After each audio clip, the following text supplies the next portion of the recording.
Good Wednesday morning.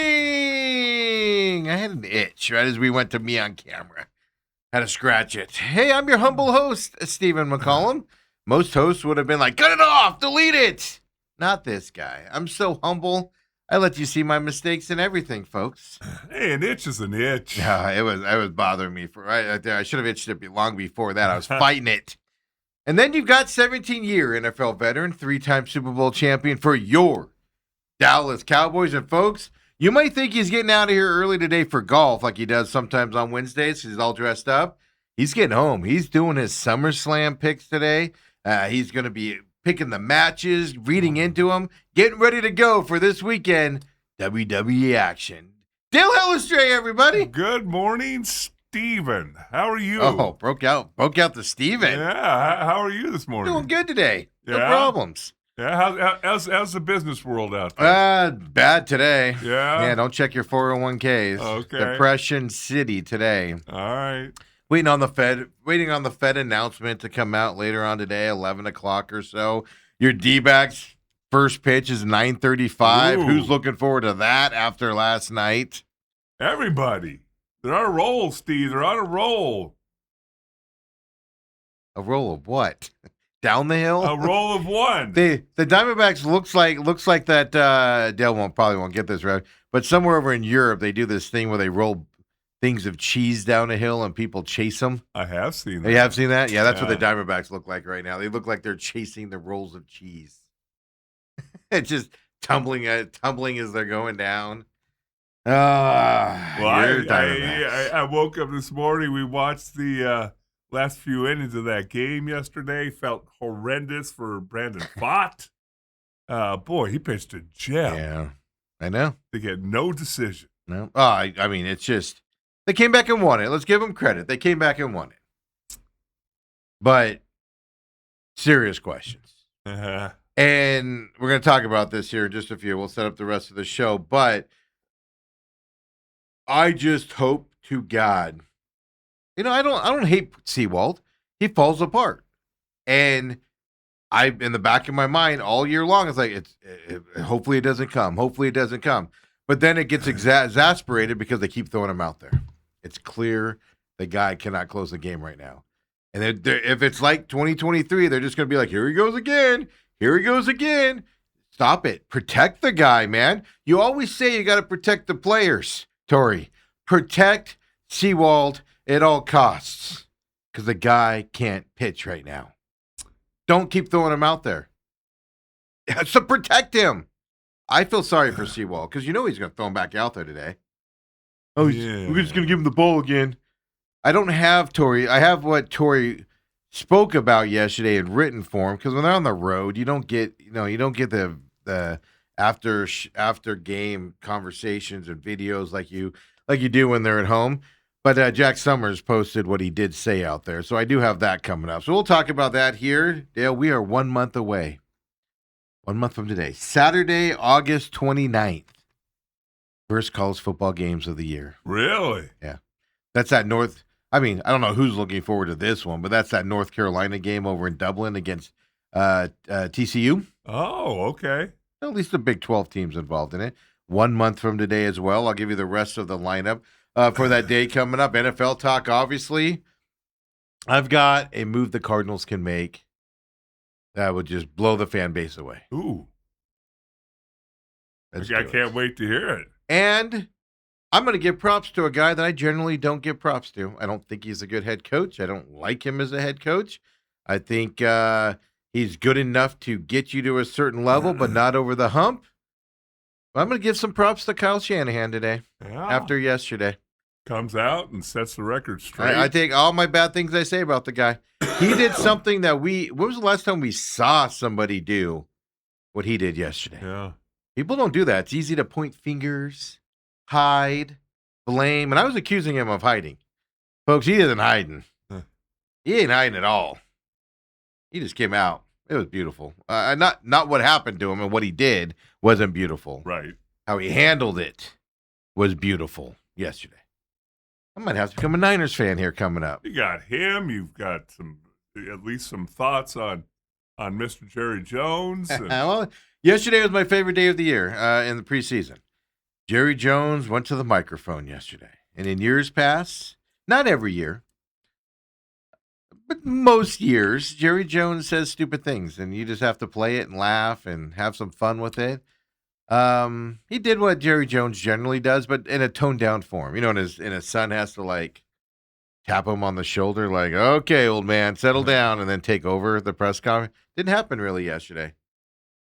And I'll just say this: we're coming to an end of these press conferences. Jerry Jones is an older man, and man, I'm actually getting to the point where I'm like, get him off the microphone. He's. You want to remember Jerry Jones the way he was, not this old man. He just looks so old out there and stuff like that. So yeah, I got one clip for you. It took me a while to figure out which clip I was going to play because I was so subdued yesterday. yeah. But I do. If there's one man you can look to on positivity, whether he means it or not, Dale, he is the most positive guy about his crappy team out there. Like, he just doesn't. They can be on the road for one win this year, and he's going to sell you on how great this team's going to be and how excited he is for it to happen and all of this stuff. He is quite the showman when it comes to that. And you know him. You've obviously played for him for a bunch of years. Yes. A much younger version. He was probably more aggressive back then and probably more in your face back then than he is now, to be honest with you. But he still got that. He still got that style. He was pretty hard charging, and again, I've heard some people talk, back when him and Jimmy first got together. I mean, Jerry's first 5, 6, 7 years in the league, he's trying to make his money back. Yes. Because he spent every last penny that he had. Yeah, which is funny to think about now, isn't it? Yeah. He bought the 100 and a couple 40, hundred. I think it's 140 million. Yeah. And that was like everything he had to buy that team. Yes. And now he's just like, which yacht am I taking today? What yacht am I hanging out on today? Oh, I'm on this yacht? I don't like this yacht. I'm going to go to the other yacht. Load up the helicopter. Let's go to the other yacht. Sure's docked up in Oxnard. We'll talk a little Jerry Jones today. As well, and chimes in on the YouTube chat. Don't forget, live on YouTube, 8 to 10 a.m. For those of you joining us afterwards, either on demand on YouTube, on demand on Rumble, or, of course, on your favorite podcast systems. Thank you very much out there. And says, Fott looked great. No thanks to Seawald. Oh. Seriously, it's just, I don't know. Well, here's the thing. I just hope they protect him. That's all I'm going to say is stop throwing him out there. First of all, you got to start. They won. Yeah, that's the good news. They won somehow, some way. But, we can point at Seawald all we want. We can talk about the comeback of Pittsburgh and then somehow overcoming that and winning it in extra innings. If you have a 6-0 lead and you lose that lead, I think it's even twice as hard to win that game. Yes, to come back and right the ship and all that. But you still look at I heard this last night, and I had to double-check it this morning. I know where you're going with it, because I was watching it during the game yesterday. And the Diamondbacks were 3 for 27. 27. I just heard a little blurb of that, and I'm like, whoa. I think it was 2 for 21 at one point. Wow. And, again, Brandon Fott, I think, pitched his ass off. As good of a job as you can possibly hope for him. That gives you 7 innings, no runs. Does it in 101 pitches. Yeah. And then look out. Thompson, and also says they left Thompson in too long for that 2/3 of an inning that he was in there. He gave up 3 earned runs right off the bat after Fott was in there, of course. Yeah, I mean, the bullpen's been overexposed. We talked about it yesterday with Bruce Cooper. Ever since they had to go to those young kids and they were going 4, 5 innings, then the bullpen's been out there. Seawald hasn't been overexposed. No. He hasn't pitched since last Friday. He should be healthy as can be out there, and things to that effect. But the bullpen's obviously tired. And then here's the problem. Now you have an off day tomorrow, but today the game starts at 9:35 this morning, Dale. Yep. The lineups are out. I've already reposted them. They used 1, 2, 3, 4, 5, 6 guys out of the bullpen yesterday. And you have a 9:30 game today. Okay, good luck with that. What do we have? 2 guys in the bullpen for that's available today. Well, I mean, if you look at that, the Pirates used 5 out of the bullpen. Here's the other side of it. Last 2 games, Pirates bullpen is trash. It's not good, and we can't score off of their bullpens. Their starter went 4 innings yesterday. Gave up 4 earned runs. You have 1 earned run off of 5 guys out of the bullpen that aren't good. Here are the ERAs of the Pittsburgh bullpen guys that came in yesterday. 4.53, 6.29, 4.83, 3.63, 4.44. 1 earned run off of the bullpen. What? Yeah, 3 for 27 though. They had 27 opportunities in a game. Now it went 12, so it's not 9 innings. But 27 guys that a base hit's going to score on, right? In theory, and you can only do it 3 times. That's a pretty bad percentage. It's disgusting. It's. I didn't major in math, but yeah.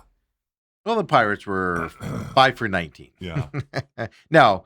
That got shot up with a grand slam as well. Let's have a little fun today, Dale. We haven't shown a highlight from Seawald in a while. Let's see how Seawald went here yesterday, folks. Let's tune into that. Here's Seawald last night. This is deep. Did he do it? Oh, he did it. Ryan Reynolds has tied this game. What a comeback! Pittsburgh, your Pirates are in this thing for the long haul. First of all, lame call, Pirates announcer. Yeah. That was kind of lame. Second of all, that pitch was batting practice down the middle, and he just sat on it. Dear God, I think you and I could have hit that ball out of the ballpark. Steven. That ball was down the middle, batting practice. That guy's like, "Oh, are we at batting practice again?" Or you're from your closer. You want to know how bad Seawald's been, Dale? I got it for you. He's still only blown 3 saves this year. Great. Only, huh? How many were we going to give him an opportunity to blow? 5. Is that what we're going to do before he starts? I think the number's 5, don't you? His last 7 games, 9.53 ERA combined. His last 15 games, 8.78 ERA. His last 30, 5.53 ERA. Not good. Right before he gave up the home run, whoever was calling the game on TV. Yeah, because the normal guy's off, Yeah. right? So I think Chris Garagiola is filling in for him on TV now. Right before he gave up the home run, he goes, it's been feast or famine with old Seawald. In fact, he either smooths right through it or so it's his fault. It gets out of hand. It's his fault. Bing. Once you get the guy on base, you go, oh, crap. And the next guy gets on base, and you go, oh, double crap. And then once the third guy gets on there, you go, we're losing this thing. You can just see it coming. And you got 3 batters before you can replace him. Well, he started the inning, so no, that's not the case. But dear God, have somebody warming up. So if he does load the bases, somebody else can come in and help out. Ugh. But here's the thing, though. Yeah, he's got a ton of saves, but I just gave you that stat of his thing. His ERA is, a closer should not have a post 5 ERA at any point during the season. Maybe game 1 if you blow your first save.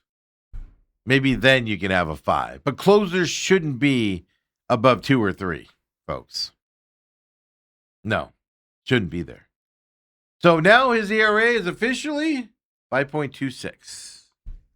If your ERA is 5.26, you should never close a ball game again until that gets back down. That should be the rule. It shouldn't even be a question mark. You shouldn't even have to negotiate with it. You are no longer the closer when your ERA is 5.36.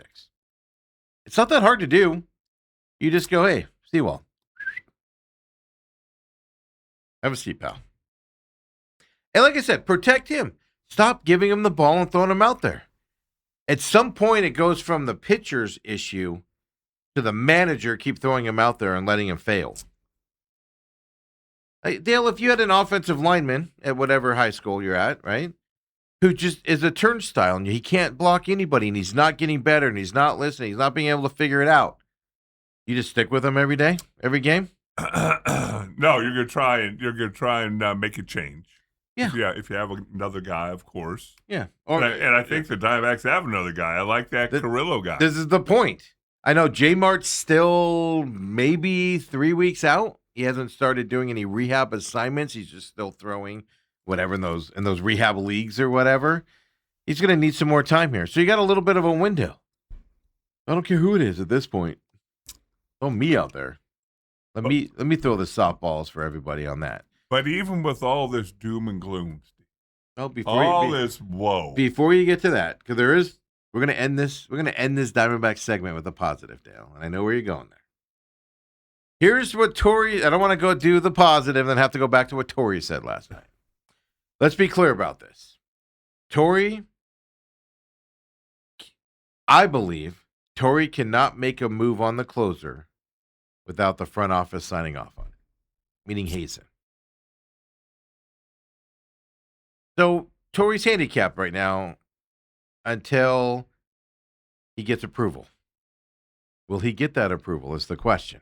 They might say, keep throwing him out there. What was that in Top Gun after Goose died? Keep throwing him up there. He'll learn. And he did eventually. Yeah, eventually he did. He snapped out of it eventually. But you know what? How many games are you going to lose in that time frame? Torrey, yesterday. This is from a transcript. Jack Summers posted this. And because on the road, you don't get the access that you get when it's a home game with them. Here's what Torrey said, quote, to get where we're going, we need Sewald to go out there and get those big outs. We'll count on him.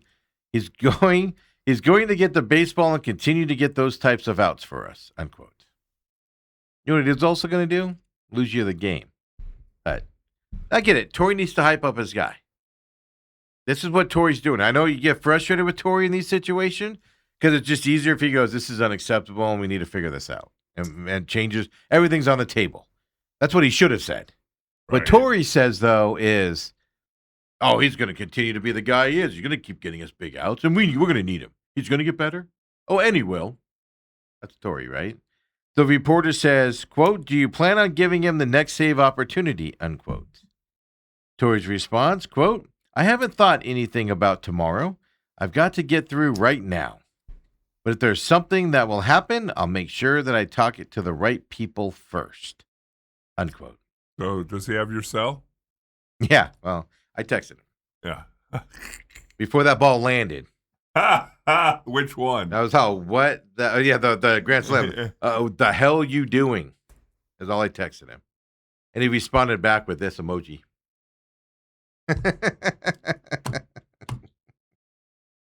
Right in the middle of the game, too. It was weird. That last line, though, I'll make sure that I talk to the right people first. I might give you a little insight into how decisions are made. Yeah, he has no say in what to do with Sewald. If Sewald's in this game today, it's because he was told to put Sewald in the game today. If you know what I mean. Not he has to pitch. You're not taking him out of this role. He's your guy. Get out there and do it. I firmly believe that. And Jack Summers tends to agree with me on that, too. Jack said, I don't think he can just remove him from the closer's role without discussing with the front office first.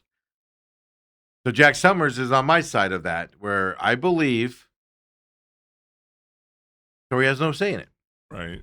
Torrey can go to him and lobby for it. I can't keep putting him out there. And Hazen goes, you are going to keep putting him out there. You are going to keep doing it. It's worrisome. There shouldn't even be this discussion. Well, just remember the last year that Paul Sewald struggled kind of late in the year. Here we go. World Series bound, baby. World Series, baby. But, again, they backed into the playoffs. All of that. And they would have won a lot more games if they didn't keep throwing Paul Sewald out there for a month and a half of blowing saves before they finally gave up on him.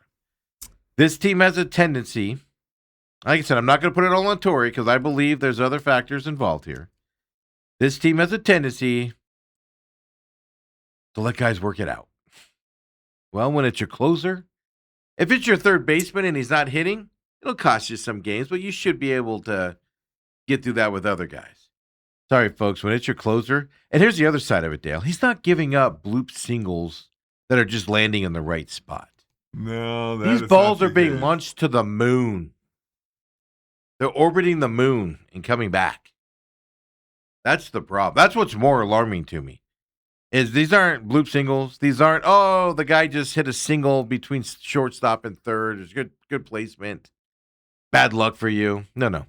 These are launched balls that meatballs he's throwing in there. That's the problem with it. But I just gave you the stats there. It's not like he's been pitching well for a while. But they got the win yesterday. Here's what I find fascinating. He's struggled in other opportunities, and they've gotten the wins, so people haven't talked about it.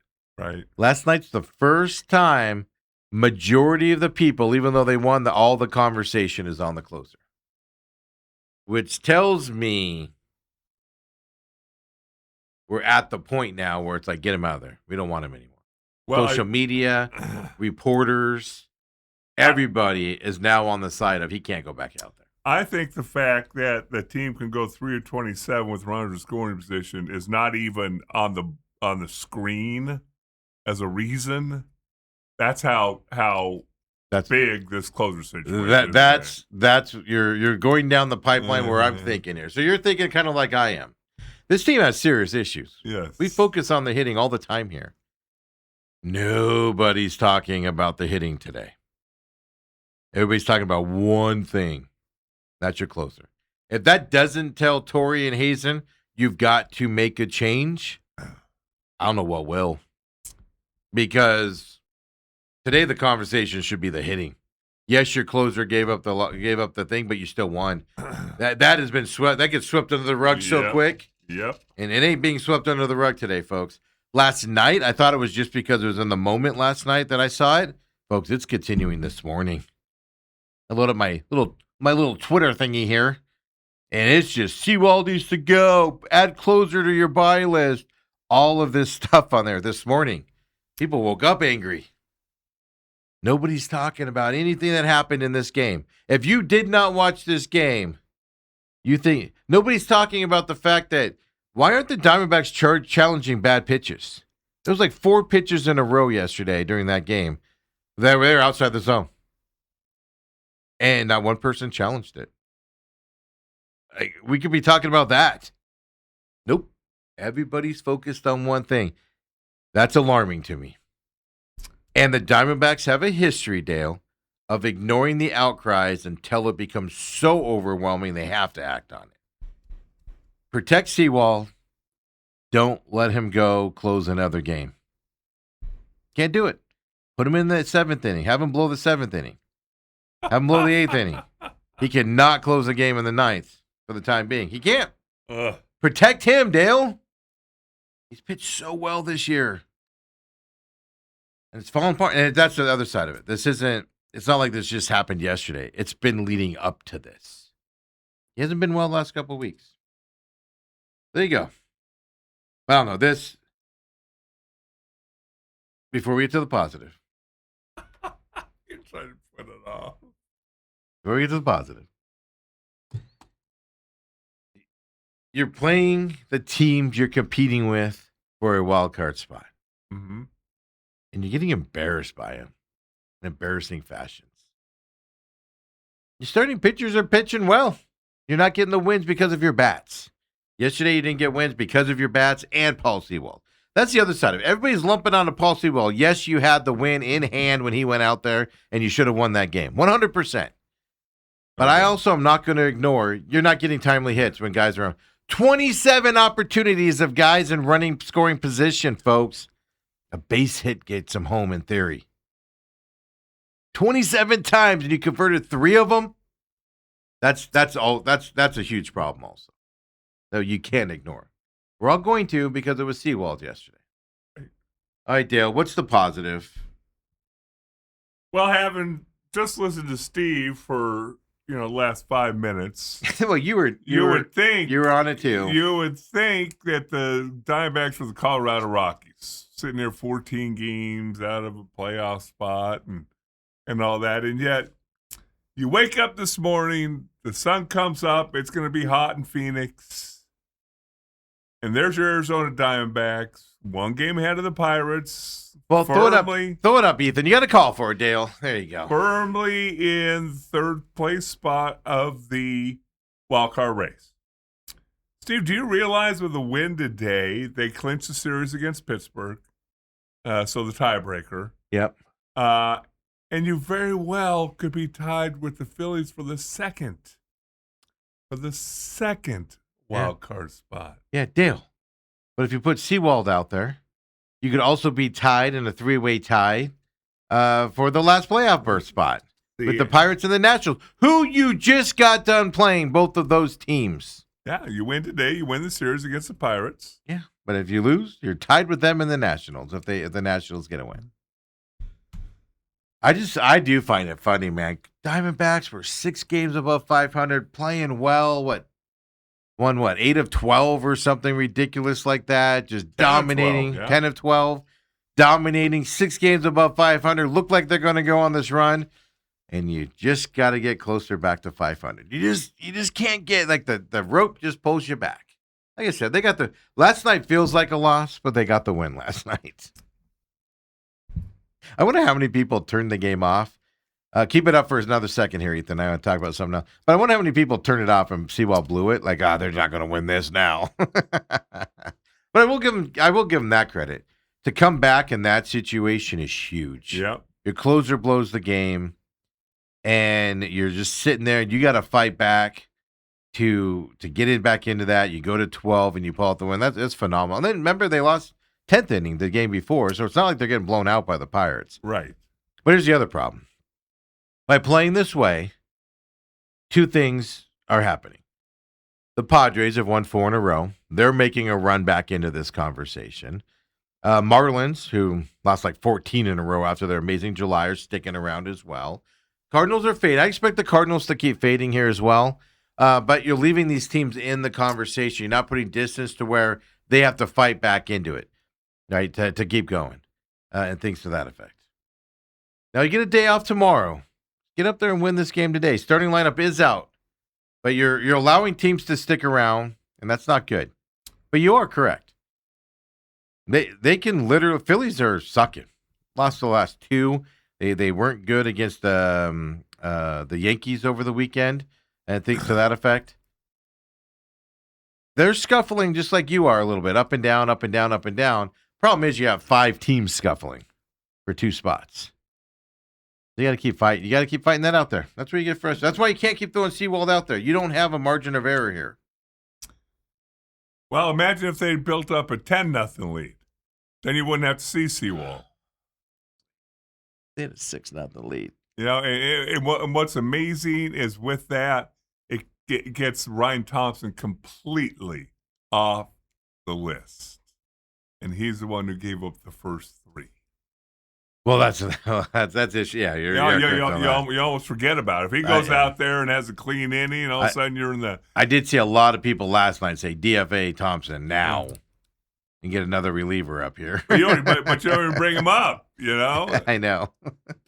You think he's sitting in the dugout as Seawald's giving the dingers going. He's chewing the bubble gum. Yeah, all of a sudden he's chewing a little slower, relax. Puts his arms up a little bit, leans back. Nobody's looking at me anymore. So today's lineup, 9:35 a.m. starting time.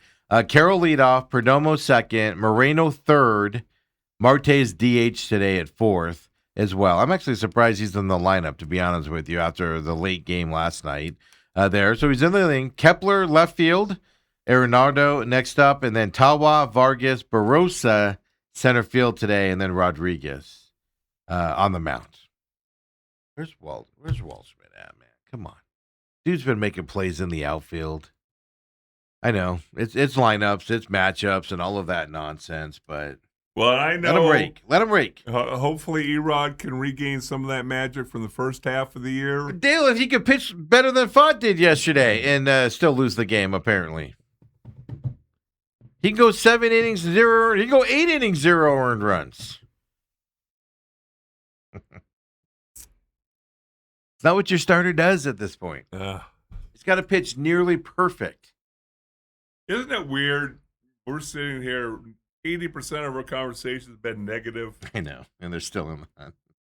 No, they are. It's not like they're not, because, 3 weeks ago we're talking about, well, yeah, but they got to pass 4 teams to get in there. It's one thing if it's just you and one team. But it just goes to what Tory teams do to us, man. I guarantee you, most of the Valley woke up today thinking they lost last. Even though they know they won, it feels like a loss yesterday. Brooke goes, wow, there weren't not many people there left at the game. I go, well, got to remember, it's 10:45 there. And, it's Pittsburgh, too. Yeah. You don't drive on a Tuesday night. Exactly, against the Diamondbacks. Yeah. It's no, that is funny. I wonder what was the attendance last night. I can look it up here. I'll tell you in just a second here. 19,024 people there last night. And it thinned out as the game went on as well on top of it. So so you're out there today. Got to get it done. Win one for the Gipper. You got to win this series. This is your chance because you have an off day and then you got Cleveland, which Cleveland's not a slouch this year either. So that's just where you get frustrated. That's why I say they're a 500 team. They're good enough to always beat the bad teams. They're good enough to stick their head up every once in a while, like the Dodgers, and sweep a series against them. And then when you play teams that are probably equal to you, they just frustrate the living heck out of you. It is fascinating to see, but they're still in it. But like I said, the biggest thing that can't be ignored is you have a bullpen issue and you have specifically a closer issue. And that will tear a locker room apart faster than anything. Yes, and I would even argue, Dale, the second time it happens, it's going to be worse for the locker room. And that's the thing. When you put him back in there, whether it's today or whether it's Monday or Tuesday or whatever that is, you're going to be holding your breath. You're going to be you're going to be expecting the same thing that happened last night. That's why I honestly think, I don't know, Erod throws 7 innings today. Let's just say that. And you have a 4, 5, 6 run lead. Go Sewald out in that situation. Yeah, but we've seen him in that situation too. But that's what I'm getting at. And you have the quickest hook you've ever seen before. He gets 1 guy on, 2 guys on, he's out. Somebody else is in there. But, because that's the problem that Torrey does is he obviously didn't have it last night. And just leave him out there. I know there's rules you have to work around, but he leaves him out there and leaves him out there. And everybody's going, he don't have it. For the love of God, get him out as quickly as possible. And he just throws that meatball right down the middle. You might as well have just been like, hey, gonna throw it right down the middle. Be ready for it. It's going to be about 85 miles an hour. The guy was just waiting for it, too, on top of it. So there we go, folks. You're Diamondbacks. I don't know what else to say about it. Well, you're in it. You're in it, but are the Diamondbacks going to do what they generally do and keep giving the guy the opportunity? Or do they recognize change needs to happen now? We need to change something up now so we don't fall into that trend. History says the second thing, the first thing. Oh, we're just going to keep throwing them out there. History says that. This fan base might show up with pitchforks next home game if they keep that up. Well, hey, but there's also the adage that, as you said, throw them right back out there. Yeah. Because you got to feel the game ended, at 11 o'clock East Coast time and all that, and you're up bright and early this morning. It's Torrey and Hazen and whoever else is involved in the decision. Have they even had a chance to talk? Oh, they better have. Or do you just throw him back out there if it comes about today? Yeah. and keep your fingers crossed and pray to whoever your God is. You put him at the beginning of the inning because then you can move him anytime, pretty much.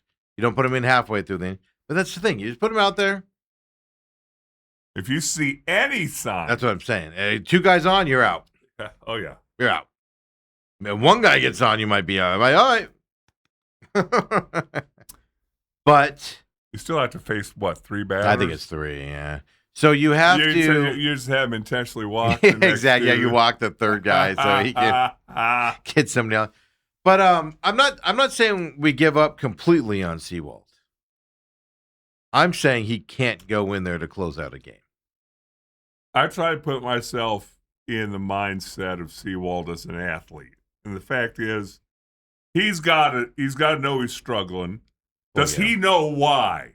Is it ball placement? Is it lack of speed? Is it I just don't feel it. He woke up or got up for his nap yesterday. That would worry me because he's had several questionable. He's given up runs in 7 of his last 8 or 6 of his last 7, something ridiculous like that. So it doesn't seem like it's a feel. Well, I mean, you could answer that. Like, if you had, let me, you never had this happen, thank goodness. But I have a feeling that if you had 7 bad snaps in a row, you don't get another chance, Steve. Well, no, you don't. But you would know what you're doing wrong. It's just, how do I fix it? Right. Whether it's mental, whether you're leaning wrong. Like, I equate it to, and as I know it's completely different, but when I first started playing golf, I went and took lessons before I even stepped on a course, like late 20s. And what I always tell people is I recommend you do that because, yeah, I still suck when I go out there. But now when I mishit a ball, I know why I mishit it. So then I can try to correct it, and then you end up hitting it worse. But at least I can tell myself, well, I did that because my arms were coming through too fast. I just got to slow it down a little bit. But fixing it's another thing. But Seawald's got to know what's happening to him. Then it becomes, how do you stop it? It's like when you let go of it. Yeah, it almost seemed like he kind of knew.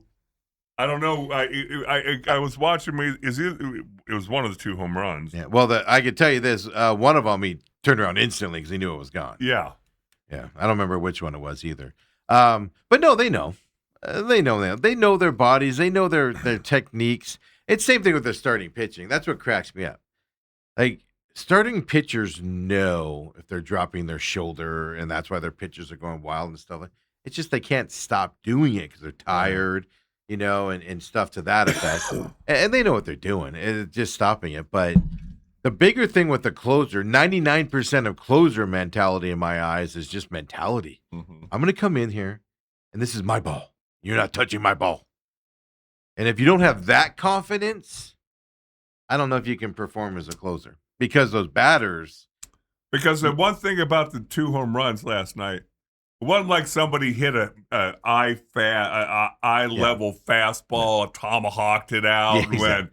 They went out and got it outside of the batting. Yeah, it's like, oh, well, you got to give the hitter some credit sometimes. The one I showed you was right down the middle. You might have hit it to the first baseman. I still would have whiffed on it. He could have told me it was coming and where it was going to be at. I have no doubt both of us would. I go to the batting cage, and every once in a while, I'll be like, whatever the fastest speed is, like 100 and something like that. And I'm like, I'm going to do that one. So I'm like trying to bunt it. I'm struggling to get a bunt down because they're coming in so fast. I would turn on 100 and just sit behind the backstop and watch how fast it comes in. It comes in quick, man. It comes in quick. Like, literally, I'm like ready to bunt, and then I hear it hit the back thing, and I'm all. Where did it go? It's extremely, and that's no movement too. Yeah. These professional guys are throwing 100 and something, and it's going all over the place coming in. So there's your Diamondbacks, folks. I don't know. Are you more optimistic? Those of you at home. Are you worried about how they're going to do this? What their decision's going to be? I just wonder, again, the mentality of both teams. Was that a lift for the Diamondbacks that they came back, they found a way to win after that disappointing 9th inning? We're going to find out at 9:30 this morning. Or, Well, are they saying here we go again? And what about the Pirates? You're down 6-0. You come back to tie it. Yeah, it's a letdown. You're freaking rocking and rolling, and then Crowd's losing their minds. We're gonna find out at 9:30. Yeah. That's what I'm fascinated by. A closer's going to blow saves, and it doesn't affect a team if it's occasional. Like even the best closer in baseball, Miller, has blown saves. And you're like, okay, it was one time. But it's been a pattern here leading up to this. Yesterday wasn't like yesterday was the grand finale of what we've seen coming. Well, the other thing is, think about this, because usually when you say a closer blows a save, what does that equate to? A loss. You lose the game. Yeah. They didn't lose the game. Well, I think it's easy if you're the team. That's what's fascinating. Yeah. Because it's easy as a team to go, we overcame our brother and we helped him out and everything. And he'll be better tomorrow. It's easy to say that. Right. Here's the difference, though, and this is what shocks. This is what I paid attention to, and I said it earlier. If you didn't watch that game last night and you just paid attention to social, you think the Diamondbacks lost this morning and yesterday. You have no clue they came back and won that thing in 12. 0. It's like Sewald threw that ball, that thing was launched out, and that game was over. Well, you had now that's the fan base. Yeah. But the team could also be feeling that way, like, okay, we came back this time. But we had the win before this. I think it's more resilience. We overcame that. Why did I have to work so hard to come back and win this thing when we had this one already? I could have been in bed an hour ago. It would be, did you ever have a kicker that missed multiple kicks in a game? You turned on them pretty quickly as a team. Like, oh, my God. Troy's going, we need to score a touchdown here, guys, because this guy ain't making it to win this game. So we got to score a touchdown. Michael, go deep. Michael, run that Alvin Harper play. Go to your right position.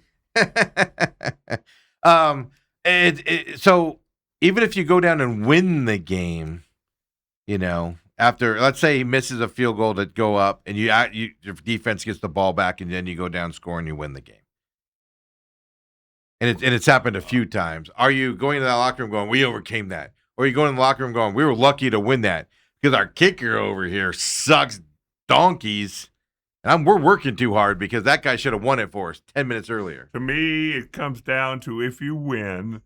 As soon as you said that, I don't go to the NFL. I go to college my senior year. Well, either way, yeah. The University of Texas, we're both undefeated, big game, top 5. That's right. And every one of our games was a 3-point game.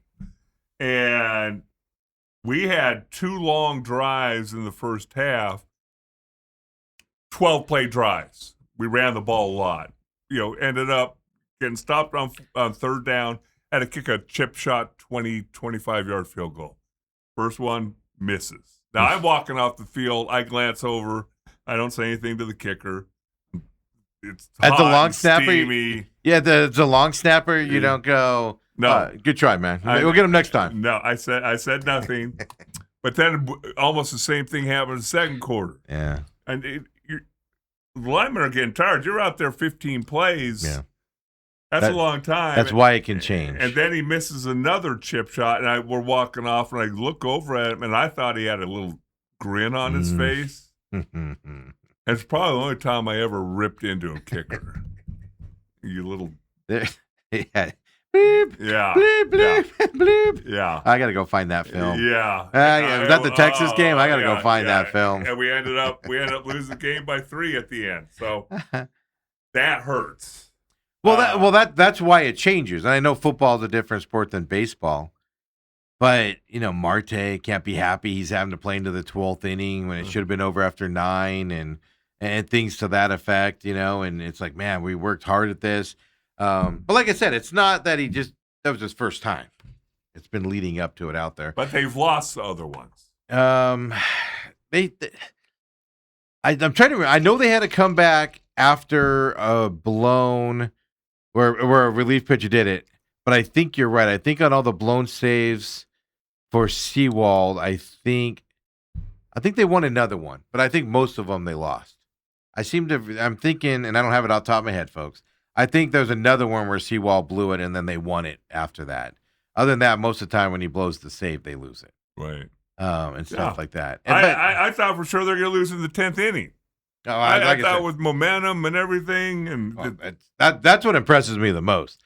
For them to win last night, well, it's like basketball. You're down by 20 and you come back. Well, it's great. Yeah. But the other team's still winning because you had to work so hard to come back. You're going to be tired compared to the other team. Robert says, fought was nails, threw 94 on his 101st pitch. Thompson hasn't been the same since he tried to be an actual ball player and threw off balance to right field. And Robert said, Seawald will be back out there on the next save chance. I agree with that today.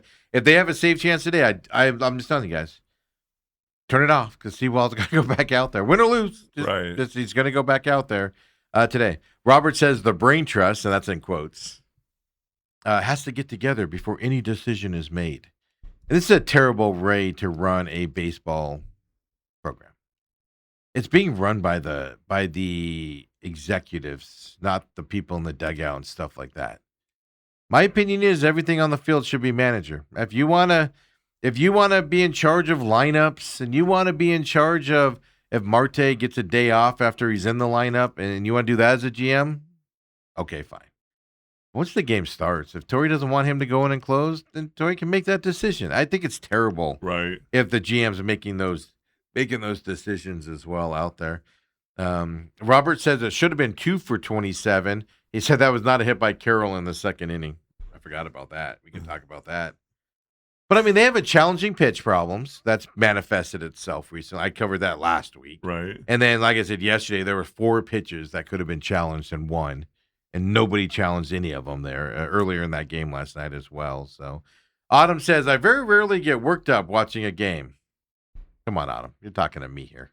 Actually, baseball is the one where she's actually calm on. Everything else, I'm like, would you settle down? It's kickoff. That was just the opening kickoff. Somebody missed a block, see? She goes, usually it's on the background, and I pay attention when something happens. But I was actually annoyed watching that game. So frustrating. Yeah. That's what the Diamondbacks do. And they're somehow still in the third wild card spot. Yes. It just goes to the contradiction of the Diamondbacks, Dale, where you just beat your head up against the wall. You feel today like they're 20 games out of the wild card spot, and the season's been dismal, and they lost last night, and another blown save. That's what you feel like today. None of that's true. There's still as long as they don't feel that way. And they're still getting J-Mo. I'm just questioning. It takes a toll on a long season. I'm not saying that they're going to come out today at 9:30. If anything, they're going to be tired, so they might look sluggish. That's what worries me today. But how tired are they going to be compared to Pittsburgh? Well, yeah, but I don't know how do I put this delicately? There's some players on the Diamondbacks that aren't mentally strong. I'm surprised Marte's in this lineup today for that reason. Oh. I expected him to have a rest day today. Skipper last night and said, I want to go tomorrow. Important game. Is he how into it is he going to be? Right, type of a situation. So today's lineup, I already went over that. Erod's on the mound, 9:35 a.m., folks. We'll know early. We'll see how people might, if they lose this game and Seawald blows a save later on, leave work a little bit later because there's going to be a lot of upset people leaving work at their normal times. Road rage might be through the roof later on today as well. When we come back, we got NFL talk with Dale here before he takes off here today. College football, I told you, we're 1 month out. Later on in the show, I'll tell you about that coming your way on. When does ASU report? Next week. I'm off on my dates. I think it's next week. Okay. Which Which is weird because the basketball team's already together and working out and all that stuff. And it's like football's still coming. Come on back, folks. Lots of NFL talk coming up next. The main event.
Yeah, I know. Robert. Robert says Marte is only the DH because he is DHing today. Right. So he says only in there to see 9 pitches and his 4 at bats.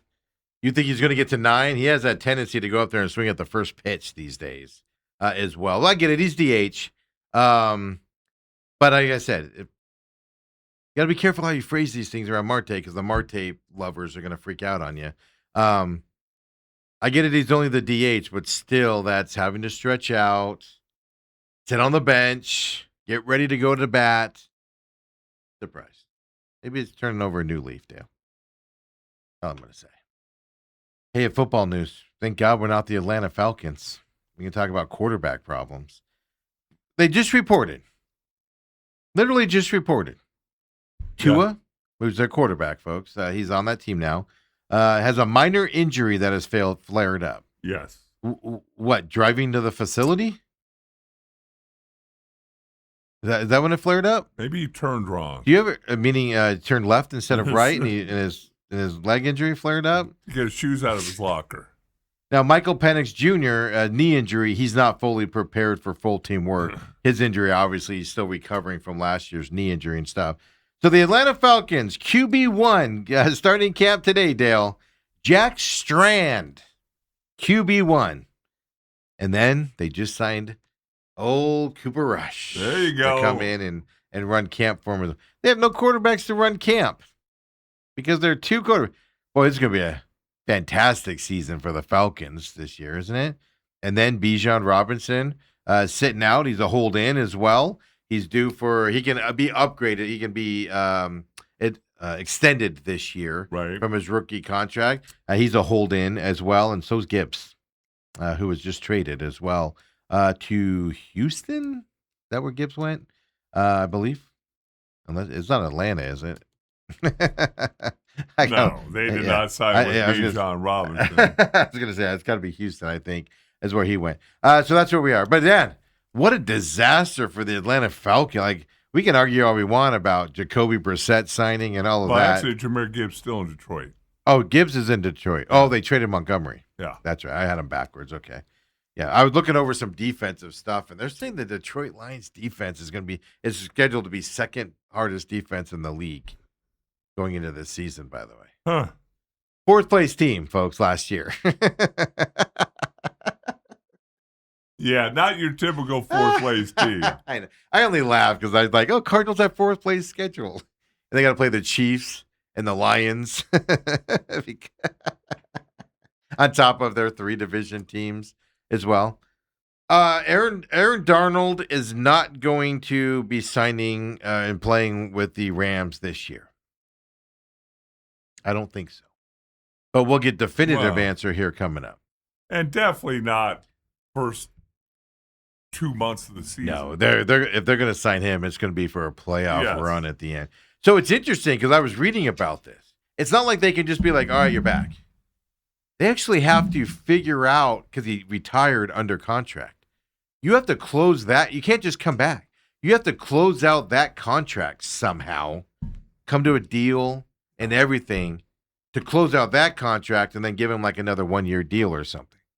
That's not it. That's going to be salary cap implications for the Rams and everything closing out the one.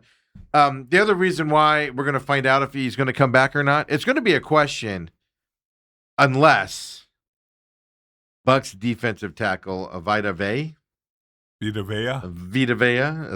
his real name is, but I like to call him Vita Vea. He has an open trade request for the Bucks. Yeah. The odds of what team he's going to sign with, Rams lead that. So if the Rams sign him, they're obviously not going to also sign Donald as well. So that's going to shut down that news. If they don't get him, he's going to be. Here's the other thing about it, Dale. What a coincidence. He asked for a trade. Training camp starts, and he asked for a trade. He shows up to camp and tweaks something. Now he's not practicing, according to the Bucks. What a coincidence that happened, huh, Dale? I have a feeling that if he had his new contract, that tweak could go that thing probably heals up so quick. Yep. Their head coach, Todd Bowles, there in Bucksland, said they have no conversations about trading him. Do you believe that? I believe right now, I know the way that came down was he gave the Bucks until training camp started Yes. to sign their new deal, and Yeah, and they were taking calls though, right? I don't know. Don't you always listen to calls? Like even if you're not interested, you're listening. And maybe in case somebody blows you out of the water. Somebody goes, you get our number 1 pick for the next 30 years. You're trading the guy for that. You know? But I just find it funny how he I want to trade. Oh, my hamstring. Can't practice. But yeah, the odds are he's going to end up with the Rams plus 100. Chargers are plus 200. 49ers plus 400. And then it gets a little squirrely. Raiders plus 600. I mean, the Raiders got the space and everything to sign him and trade for him, but Max Crosby and him. Don't forget, Max Crosby's still with the Raiders, folks. That trade didn't go through as well. Yeah. You want to know where the Cardinals are on this list? Plus 6,600 that they trade for him, and then he lands here. So you're saying there's a chance only the Bears, Jaguars, Bengals, Browns, Vikings, Chiefs, Dolphins, Saints, Giants, and Eagles have worse odds. Well, the Eagles just spent a bunch of money on their tackle. Yeah, the Eagles. If the Eagles sign him, they're just hoarding defensive tackles at that point, right? Which brings you up to the next point as well that you just brought up. Jalen Carter. This kid is dominant. You knew it coming out of Georgia. He had some off the field stuff you kind of had to worry about a little bit, right? Yeah. He just signed a 4-year, $152 million extension worth up to $160 million. $106 million guaranteed on this. He's the highest paid defensive tackle in NFL history now as well for Jalen Carter. He's dominant when he wants to be. That's the problem. He can take some time off there. He's with the Eagles through the 2031 season. How good is Jalen Carter? If you don't watch the Eagles, or maybe you're like, he's not that good, is he? He's 30. The Eagles are 32-11 when he plays. That's regular season and playoffs. Right. No, it's not all him. That defense tends to be stacked a little bit. Yeah. Anyway. But he's a disrupting force in the middle. Well, I mean, as an offensive lineman, when you just have a beast in that middle, I mean, blocking schemes. Yeah, I mean, you're sliding protection to him. You're trying to get double teams on him in the run game. So not only does it, occupy another lineman, leaves a linebacker or another defensive lineman with single blocks or whatever, but he can still beat double teams. And he's a big problem to deal with for sure. Yeah, and I when I saw the record of him playing and not playing, 32-11, like holy cow. Yeah, usually that's a quarterback stat, not a defensive tackle stat. He commands this thing. And when we come back, beginning of the second hour, Dale, before we get into what the Cardinals did, I saw Marvin Harrison do something yesterday that just makes me want to just jump for joy. No, because did you jump, Steve? Yeah, well, I jumped, not for joy though. I just don't get it, man. You're practice. Nobody's around you. How does it? Hit you right in the hands. How do you drop it? No. Come on back, folks. But Cardinals can do something. Change the whole trajectory of this franchise, Dale. Let's do it. Come on back. I'll tell you about it. Second hour next.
And we're back here, second hour main event. Appreciate you joining us here live on YouTube. Of course, we're live at 8 a.m. here, 8 to 10. And then, of course, if you haven't noticed, for those of you that catch us on demand, we have the whole show up for those of you that just like to watch the whole show continuously.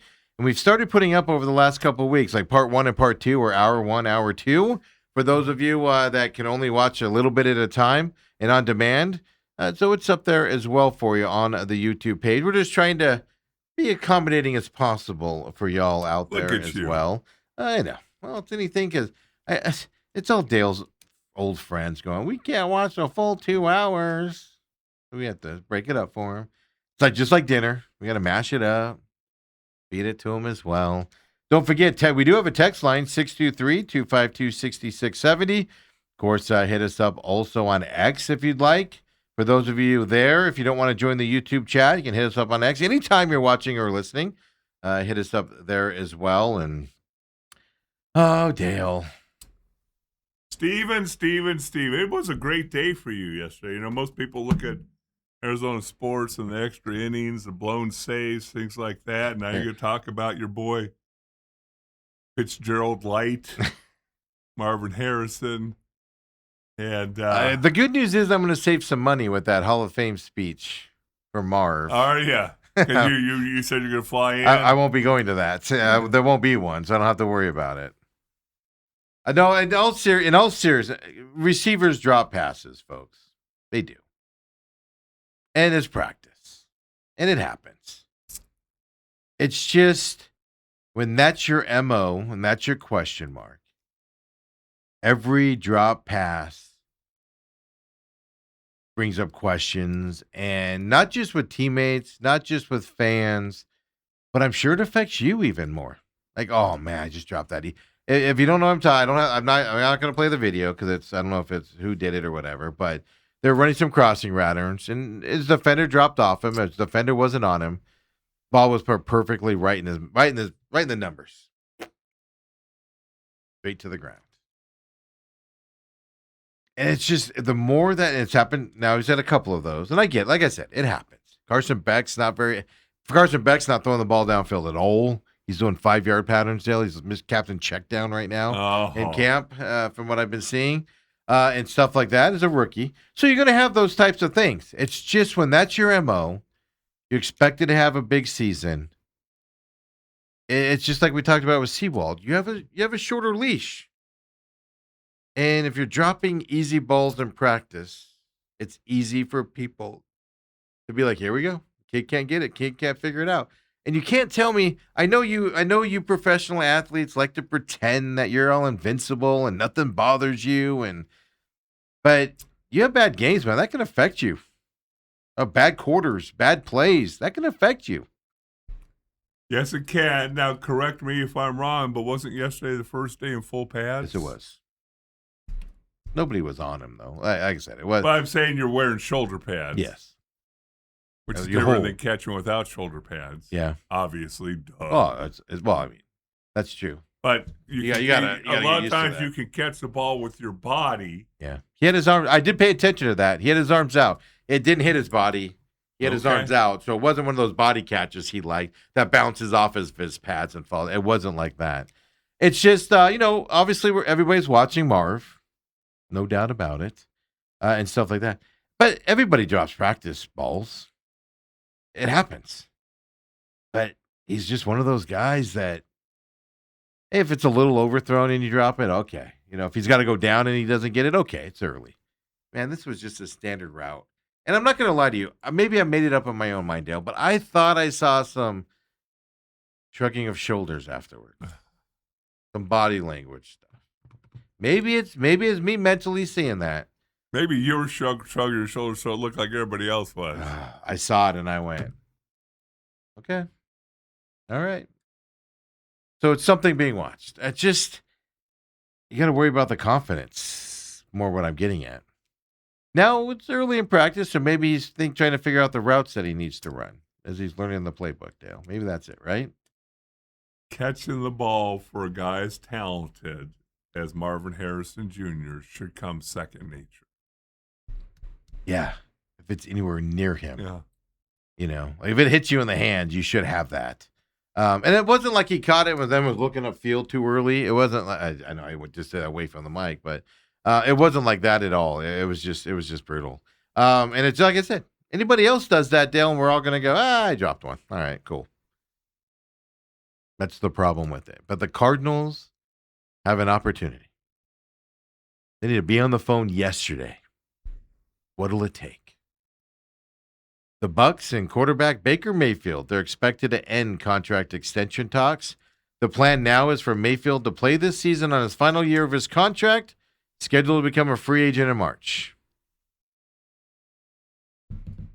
Let's do it, Dale. Make it happen. Let's manifest this into working order here.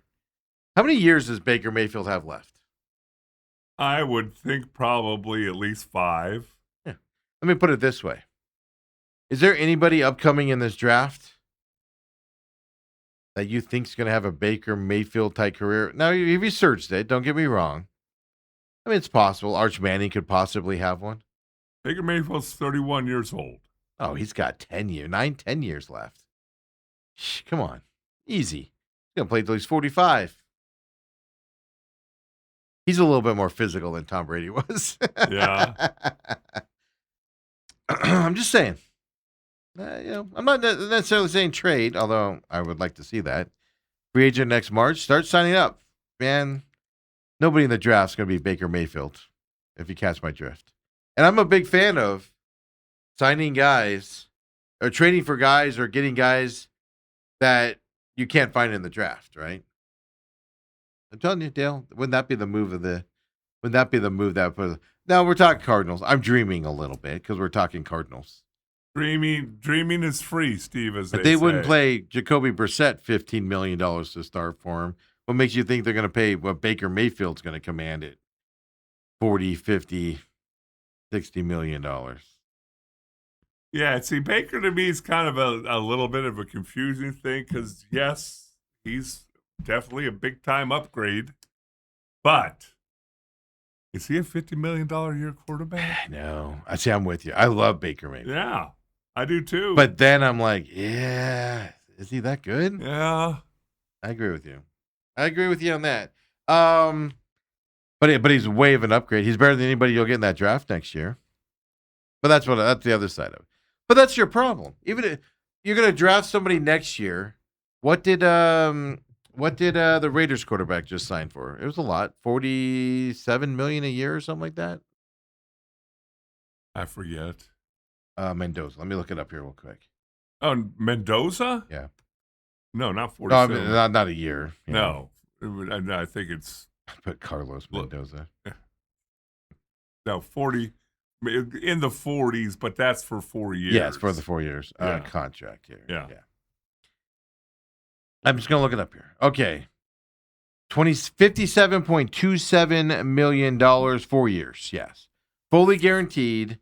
Option for the 5th year. 57 over 4 years. Wow, that's gone way up. Yeah. I thought it was 40-something.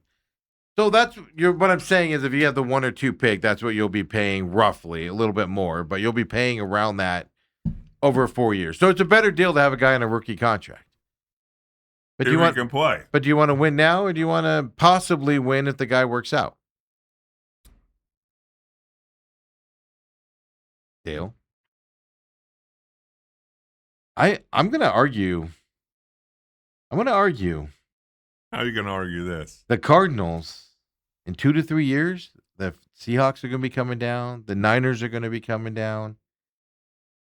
The Rams will be coming down. Eventually. They're still going to be good, don't get me wrong, but they're going to be all Super Bowl contenders in 2 to 3 years. Quarterback like Baker Mayfield? Yeah, next year might be a little rough. But the year after that, when those teams are coming down, oh my gosh, Dale. Super Bowl to the moon, baby. Where's the Super Bowl in 3 years? And I need to book a ticket to that right now. To that city. I'm booking my hotel room. In all seriousness, the Cardinals won't do it. But man, wouldn't that be fun? It sure would make things interesting. But, when you think about the Cardinals, that's something we really haven't talked about.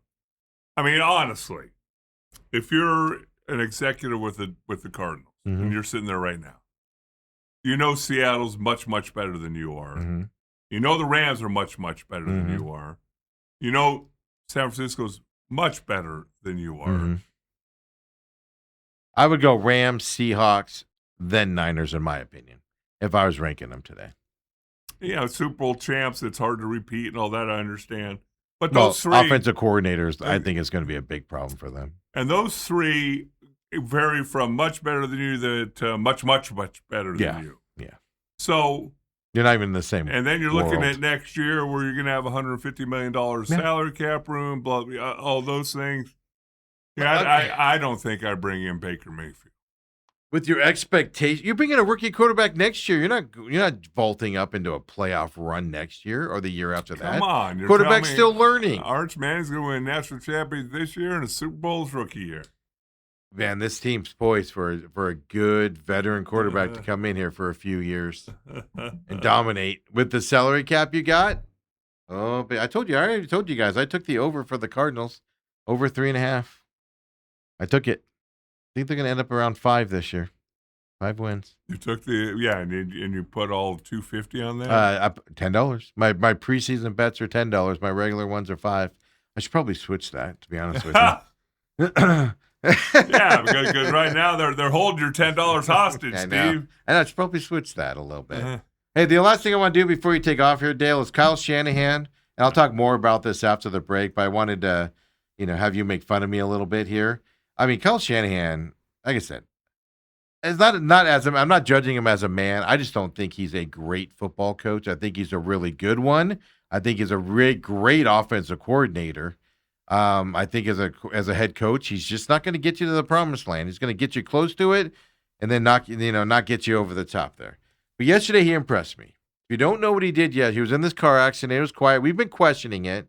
And then Bruce Cooper yesterday told us, Steve, they're not sitting on it. He basically said they're not sitting on the news. They didn't know about it because there's no way they would sit on something like this, meaning the local media. Maybe the sports department, maybe.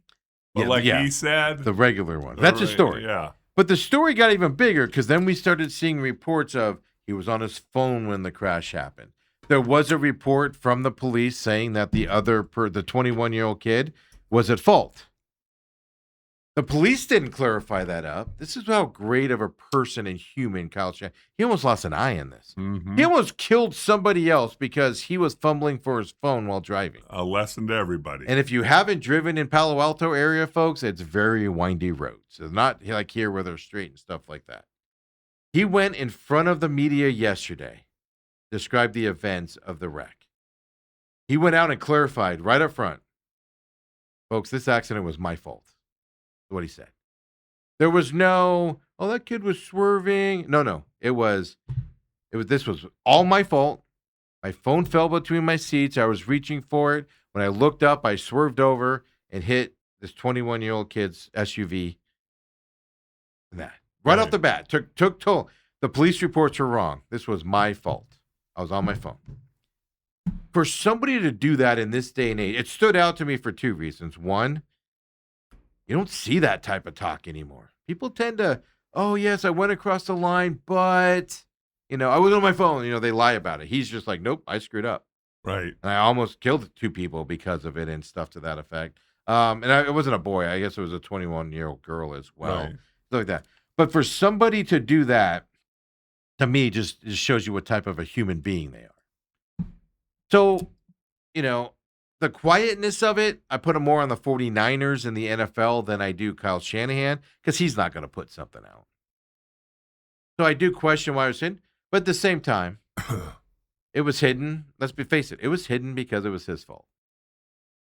That's why they want to talk about it. I'm going to say it right now.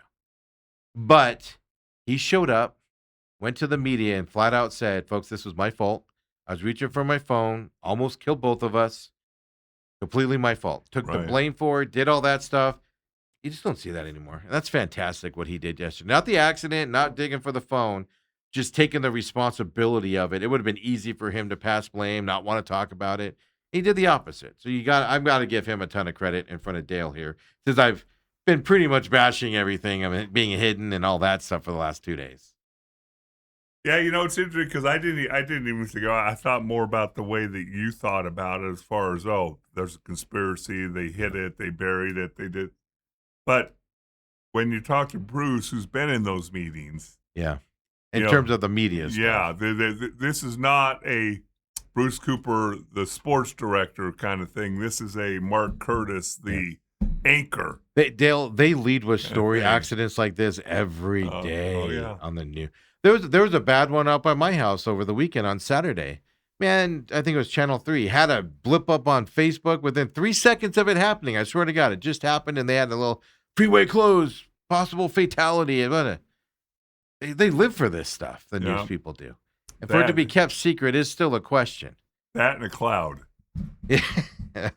a drop of water. Yeah. They're out there measuring it. So I don't know if you wanted to say anything on it before you take off here, other than, Kudos to him for coming out and removing all doubt and questions and all that. Although, again, for him to come out and do that on his own, congratulations. Nice job. Yeah, I mean, would you have liked to see it early? You can nitpick this to say you'd like to see him out there on this 15th talking about it.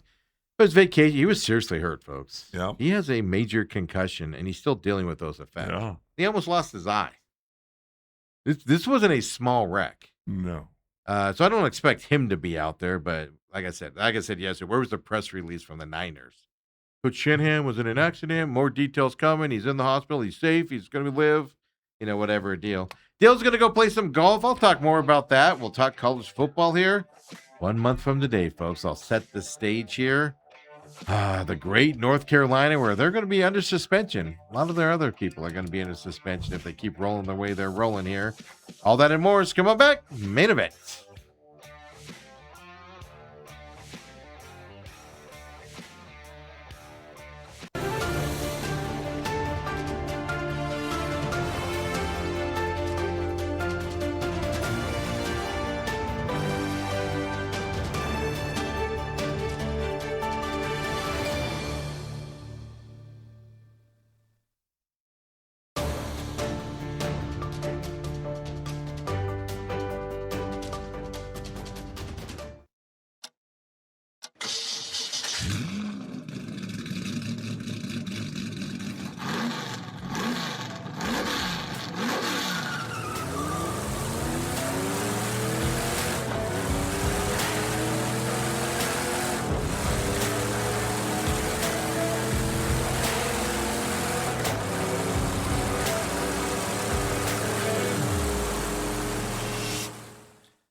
And we're back here. Main events. Second hour here on Wednesday. Dale's taking off today to go play a little bit of golf. Got to get out there, get his exercise, get into that heat, sweat a little bit. Most importantly, he enjoys taking the money off the other older gentlemen out there in the men's club out there as well. He'll be back tomorrow. And don't forget, Uncle Lou coming in on Thursday as well. UFC fight this weekend. Last weekend was a morning fight out there. Abu Dhabi last weekend is where that was at. This weekend, another faraway place is where it's at. Coming up here, I want to say Serbia. I'm looking it up right now. Yep, Belgrade Arena in Belgrade, Serbia is where the fights are this weekend as well. Another morning UFC fight coming up on Saturday as well. Medic and Daniel Rodriguez is the main card here coming up.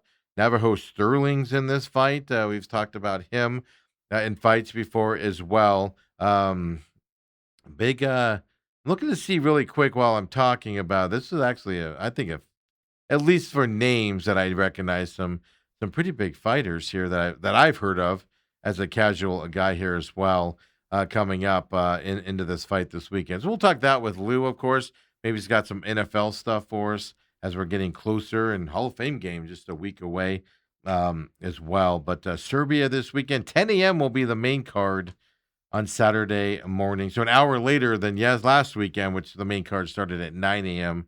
last week as well. So Uncle Lou in tomorrow. Dell will be in at the beginning of the show like always. And don't forget, we're back to our 5-day-a-week schedule here. Our summer break, quote unquote, is done. Yeah, we're back in here doing live shows on Friday. McCollum on Business. And, of course, this show live on YouTube, TME Media AZ. Come and join us if you can't catch us live and join us in the YouTube chat. Well, of course, join us afterwards via on demand as well, and share us with your friends or on your favorite podcast systems out there. Robert says, do you think the Bucs would do Brissett for Baker? Wouldn't that be great if they did? Just heads up, just one for one. Look, that whole exercise was just me dreaming.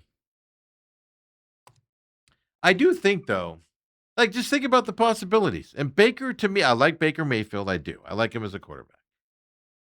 But he's one of those quarterbacks that I think he's good. I think he's better than good. But I'm also like, yeah, do you want him on your team? You know what I mean? I don't know if I'm explaining it right. It's just there's something that holds you back a little bit on him, in my eyes. But that being said, I take him on the Cardinals tomorrow. I think the team vastly improves if you have a Baker Mayfield on this team. And 100%. They're not going to pay for him. No doubt about it. But it'd be fantastic to see. Hey, I'm calling the Cardinals out. Go surprise us all. Go do it. Robert also says, you would think a reporter would at least have the Citizens app. You get notified of accidents. Well, that was the thing. I've been looking into this. Let me rephrase it. I've been reading about this. I don't go to the Citizens app. I don't do any of that stuff. Ethan does a lot of that stuff. I don't. But that's the other side of it. They miscategorized the report. Like, even they might have updated it now, but as of yesterday, that's why when Shanahan said, I'm completely at fault, there was a police report on one of those types of sites that they filed saying it was the other driver's fault and didn't identify Shanahan. They found out about that report because once you found out about the accident, you're able to go back and deconstruct it. So the government entities were putting stuff in wrong. There's also the case where the actual call wasn't in the reporting when it happened, and for several days afterwards as well. That's why I was talking yesterday that why are we hiding this thing? Why is everybody hiding this thing all of a sudden? That's why I was going that way yesterday, just reading that type of stuff out there. He had to clarify it was his fault for an accident because the police had it listed as not his fault. So in the reporter's defense, I guess I could say, the information was inaccurate in the files and stuff like that. Now the question becomes, was it hidden on purpose? Was it put in there on purpose wrong to hide it? That's the question now moving forward in terms of the Shanahan situation. But like I said, it's hard to, hopefully I'm explaining this right. Obviously it's terrible. Get off your phone while you're driving. Could have killed an innocent 21-year-old girl by running into. That wasn't a small accident, folks. And everything to that effect. The problem is, or the thing that's terrible. Let me put it this way. The whole accident thing was terrible. Shouldn't have happened. He made a huge mistake. Then the cover up. But you can't help but just sit there with today's day and age where Kyle Shanahan went in front of the media and said it was all his fault. Police report. He said the police report was wrong. It was my fault. He basically he's not just, he didn't basically. He went to that podium yesterday, took all responsibility for it. I was digging for my phone. He's admitting publicly where the insurance company, if there's any charges that could come out of, nobody got a ticket at the accident site. He could get one now by admitting it. And he still went ahead of it and did it. You just don't see that from a lot of leadership today. And that's impressive that he did. And it shouldn't be impressive. It should just be what gets done. but it doesn't happen that way. People won't admit to stuff because of the legal ramifications. People can't admit to stuff because of the legal ramifications and stuff like that. And for Shanahan to do that yesterday, it just showed me what type of person he is. And I never thought he was a bad person. Again, my beef with him is just he's a great offensive coordinator that I'm not sure as a head coach can get you to the promised land. And that's the worst thing I say about somebody, right? That's a pretty nice dang thing to say about them moving forward. Now, Robert says also, my only holdup is that the Cardinals don't have a good track record with Oklahoma QBs. Okay. If you put it that way, well, nope. Okay. I get that because Kyler Murray, Oklahoma, folks. If you don't know what he means by that. But second of all, Robert, but think of it this way. You know what they do have a good track record with? Aging quarterbacks. I almost said Kurt Russell.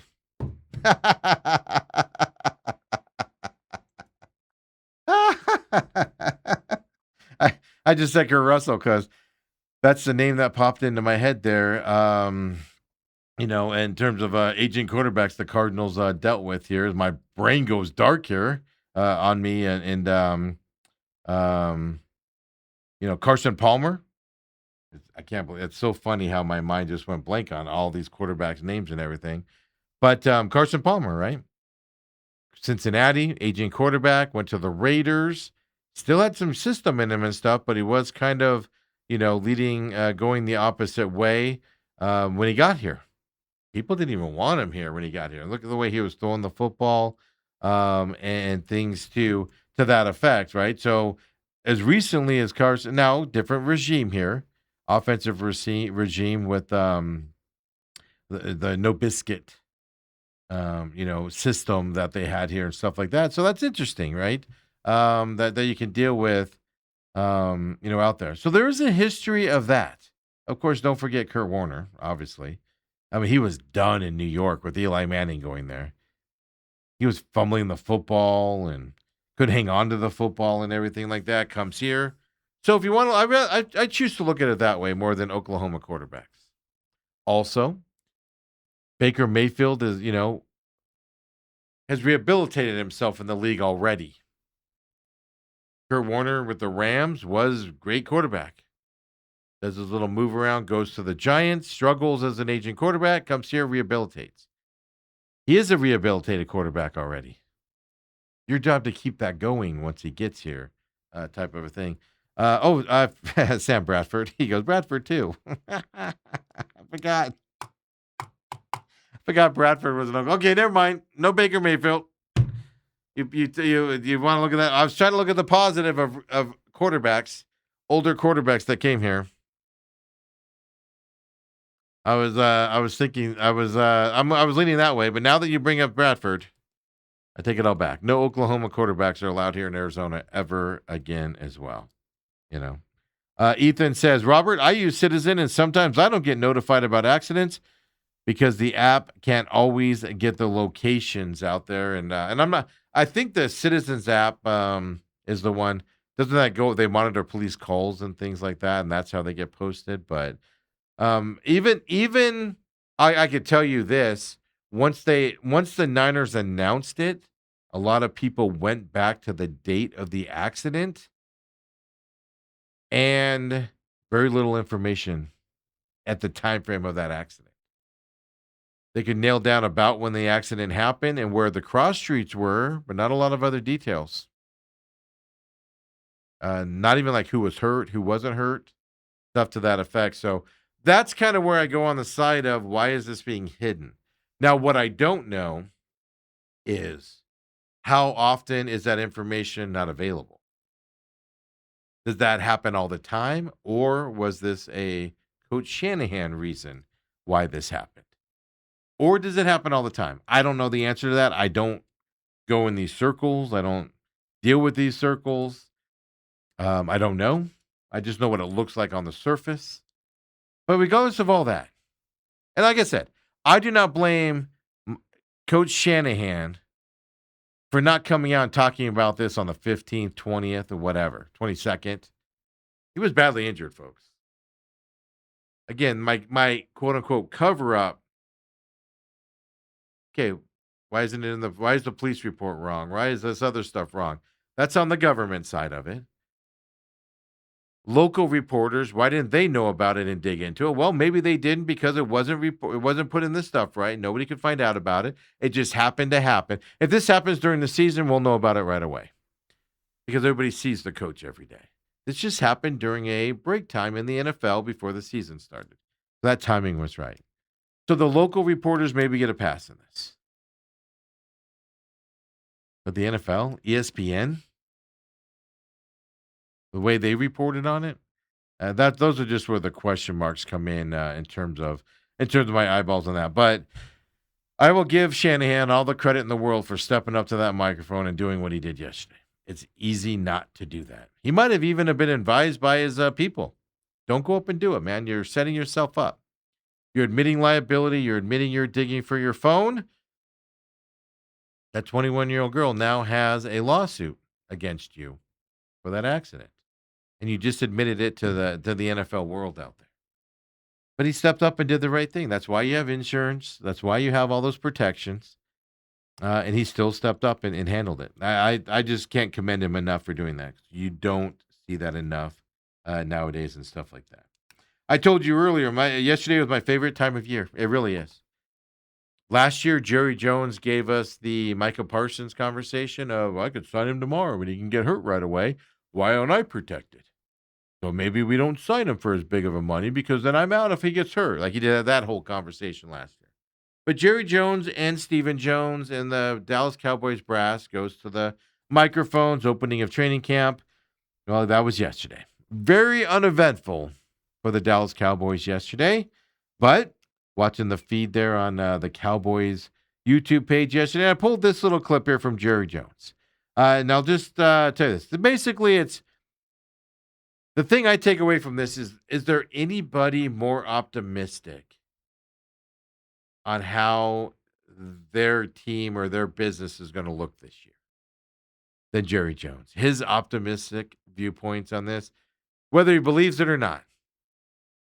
He says the same thing every year, no matter how bad the team is. And I admire it a little bit. Here's Jerry Jones yesterday doing his press conference. It's about a minute long. Here he is, Jerry Jones, talking about it. One other thing I'd say that Stephen was commenting on is, candidly, I'd be very interested. I'd give up future to add substantive to where we are today as to a player, to give you an idea about would I invest something substantive to get the right kind of deal to improve us opening day. I would. I feel that good about this team this year. And, of course, you know that I haven't seen this team play together. And so, but in general, looking ahead, I think we've got a chance to be worthy of spending some future if we saw an opportunity. Those kinds of conversations that are ongoing, or is that something, hey, let's look at the first 2 weeks of camp and then address to see if you want to put something substantial? I talked to yesterday. I talked about a situation yesterday with another team and another owner. Yesterday. Sorry, it just cracks me up. Who goes to the mic? He probably talks to owners all the time about stuff like that. He's out there talking about, a trade could be coming. Now, I will say this. Last year, he talked like, it was the last year or the year before. I think it was last year. He talked like that. And literally a few days later, a trade happened, and stuff like that. But I don't know. I find the way he talks interesting. He always, let's compare and contrast. What you just saw there, where's Michael Bidwell's press conference? Did I miss it? Did you guys catch it? Did I miss it? Talking about the state of this team and where it's at. About his excitement on the season. Whether it's true or not, what he's looking at to improve this team. He's high on the team, but he's still looking to improve the team. Where's Michael Bidwell at? Anybody seen him? Team's practicing. Hall of Fame game. Less than a week away. Well, a week away from today. From tomorrow, excuse me. Today's Wednesday. Tomorrow, a week from tomorrow. Where's Michael Bidwell's press conference talking about his optimism on this team and what he wants to see in possibly adding help to this Cardinals team? Is Michael Bidwell saying, hey, I've commanded Monty to go out there and see what the best option is? You have guys holding out right now that might become available. Baker Mayfield's contract extension. Jerry Jones is saying he's out talking to people to improve his team. Which owner would you rather have? Now, I get it. Jerry Jones won 3 Super Bowls in the 90s. Somebody close to us, right? We know him well. Who was on those teams? What since then, though, right? Since that era, since then, what? Would you rather have the owner that stays quiet, mysterious in ways, like Michael Bidwell, doesn't do press conferences, not out front of everything, talking about stuff? Would you rather have that owner? Or would you rather have a Jerry Jones? I can tell you this, Cowboys fans have been tired of Jerry Jones for a long time. I guess this question should be posed to Cowboys fans. Do you want to switch owners? I'm just sitting there every year. Jerry Jones and Stephen Jones sits at that podium. Jerry Jones just, I get it. He's old. I get it. He's been around. He's old. It's just, he's old. It's hard to look at times when he's talking and stuff like that, right? But they go out there every time. They take the arrows. They took the arrows last year with Micah Parsons. They took the arrows with Dak and CeeDee Lamb the year before, and they just sit up there and they talk, and they say dumb things a lot of times, and we all make fun of them for saying the dumb things. But they're up there. Where's Michael Bidwell's conversation with the media? Where's Michael Bidwell's pulling up a table and inviting people to come out and listen to him speak? Even if you don't take questions, just speak on your team. Have a state of the team meeting. Where's it at? Anybody seen it? Did I miss it? Did I sleep through it? Did it not pop up on my feed? Did they block me for some reason?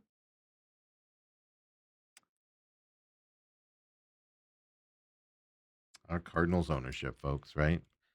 So Warren Sharp came out with a new strength of schedule for all 32 NFL teams in camps. You know, they're all into camp now. So he went through. Warren Sharp, if you don't know, very big analytics guy. He does predictive NFL analytics, puts it all into visualized data, puts out charts, everything like that. It's what he has a 600-page 2026 football preview book, right? Uncle Lou. That's what he goes through that book and makes his notes and does his calculations and everything for the season. He just finished it out. He told you last Thursday he just finished up all 32 teams last week as he's formulating, how to go into the season, who has the most rest days, when they play here, when do they play on the road, how many road games do you got in a row, things to that effect. That information from Warren Sharp. This is that dude for these analytic numbers. 600-pager this year, folks, breaking down every team out there. I do find it interesting and fascinating what he says about the Cardinals. We're actually going to get into that a little bit as well. But he updated yesterday. He updated the strength of schedule with everybody reporting to camp. Now, we have holdouts. Bijan Robinson, as we told you, is out. Gibbs, the running back, is still with Detroit. I got him and Montgomery confused. He's still with Detroit. They're hold-ins, I should say, not holdouts. They reported to camp, but sitting out. Baker Mayfield's going to end contract talks. He's expected to play for the Bucks, but no more talking in terms of a new contract for him. My buddy, I call him Vita Vea because love his name. I just love the dude. I love that guy as a defensive tackle. But, he's available. He wants to be traded, and even though the Bucks say they're not going to trade him out there. So you have some question marks still. But Warren Sharp went out there, and he pulled the latest odds to reflect the current opinion of the teams out there in terms of strength of schedules. If you don't know, the Cardinals, most people, if not everybody, has them as the hardest strength of schedule in the NFL this year. And it's hard to argue with. It's hard to argue with that. Every team they play, maybe one team in their first 12 games are playoff contenders. even their preseason games, I know they're preseason games, right? But even their preseason games are launching up there. Start with the Chargers, playoff contender. Then they got the Seahawks at home, playoff contender. Then they got the 49ers on the road, playoff contender. Then, like I said, the one team that might not be a playoff contender, we'll have to see what Harbaugh does with them, is the Giants. That might be the one non-playoff team, contending team that they're going up against early in the season. Then they got the Lions at home, playoff contender. Then they got the Rams, playoff contender. Broncos, playoff contender. Then they got the Cowboys. Should be a playoff contender. They're not going to do a big run, but they should be in contention for a playoff run this year. Make the playoffs.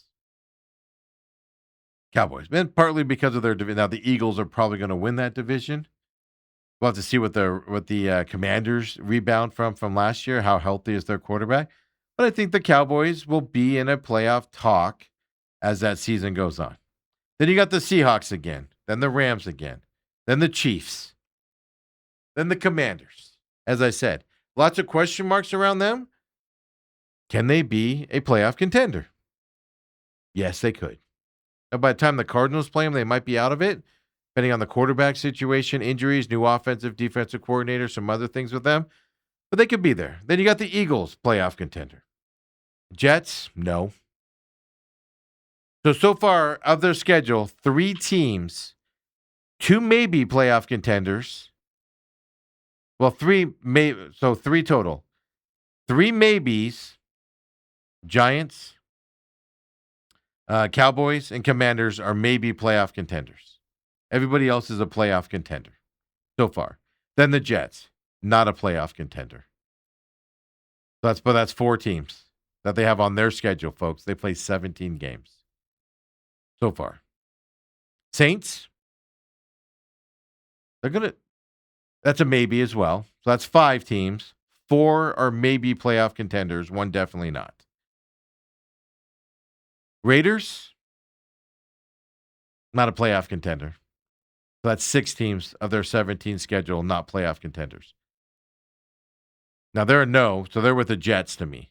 So 4 are maybes, 2 are definite no's in my eyes. And then you finish up with the 49ers. That's the hardest schedule in football, folks. Then you factor in that they have very few home games to begin the season. They're on a road for a lot of those. Yeah. Very difficult. Warren Sharp has the Cardinals as the hardest schedule out there.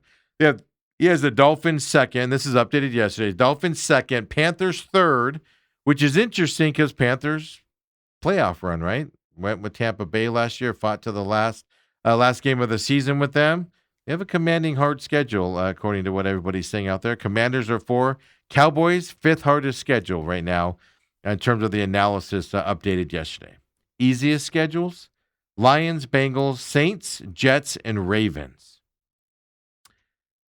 The Jets, their problem is they have the Bills. Dolphins are going to be terrible in their division. I think the Dolphins are going to be the worst division in that East. I'm working on my layouts and who's winning what division and stuff like that right now. I think the Dolphins are going to be the worst team in that division. Bills, Patriots. I tend to favor the Patriots to win the division right now, but they're 1-2. The question becomes then, Jets have the 4th easiest schedule, according to Warren Sharp's analysis. Can the Jets stick up and get one of those wild card spots? Possible. I don't think so, but they're saying possible. Watch out for the Ravens. Everybody's going under 11.5 Ravens in terms of their schedule this year. New coaching staff, things to that, but they also have what on paper is an easier schedule. How do they work Lamar in and stuff like that is kind of the question you got to look at. So there you go, folks. Updated there as well. That you look at. Now keep in mind, like teams like Cincinnati, right? He updated his Bengals are 2 on the easiest schedule. Remember, Cincinnati plays the Browns twice, division foe. They play the Dolphins on their schedule and then the Bucs also.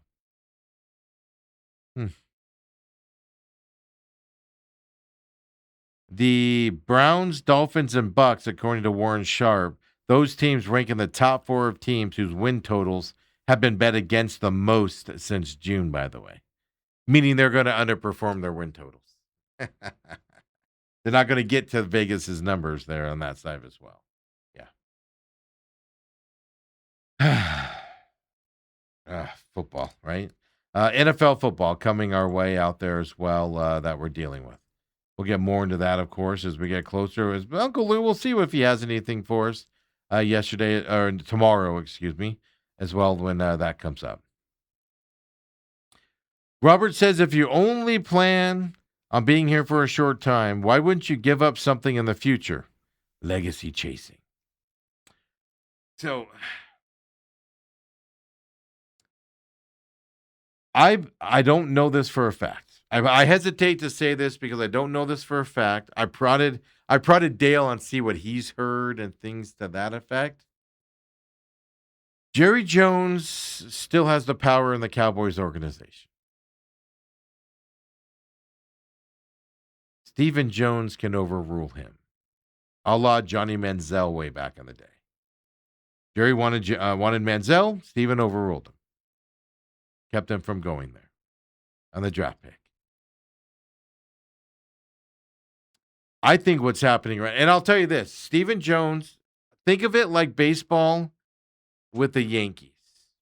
Old man Steinbrenner would do whatever it takes to win. Spend whatever it takes.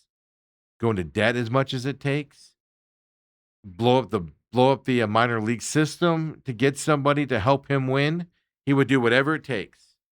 Well, Hal Steinbrenner, kids Steinbrenners, don't operate that way. They operate within means. Jerry Jones would give up his left foot and anything else to put a Super Bowl win on another Super Bowl win in his thing before he goes. Steven ain't going to operate the team that way, I don't think. I think Steven's going to be more controlled, more responsible in his own. Doesn't mean he doesn't want to win. I'm not saying that. But he's not going to go to the extremes that Jerry goes through to win. I think Jerry wants to mortgage the future for a Super Bowl run. I think he's being stopped by the kids. I think the kids are kind of overruling that, like, hey, we won a Super Bowl trophy too, but when you're gone, we're going to have to deal with those ramifications and build it up and things to that effect. I'm guessing nobody's told me that.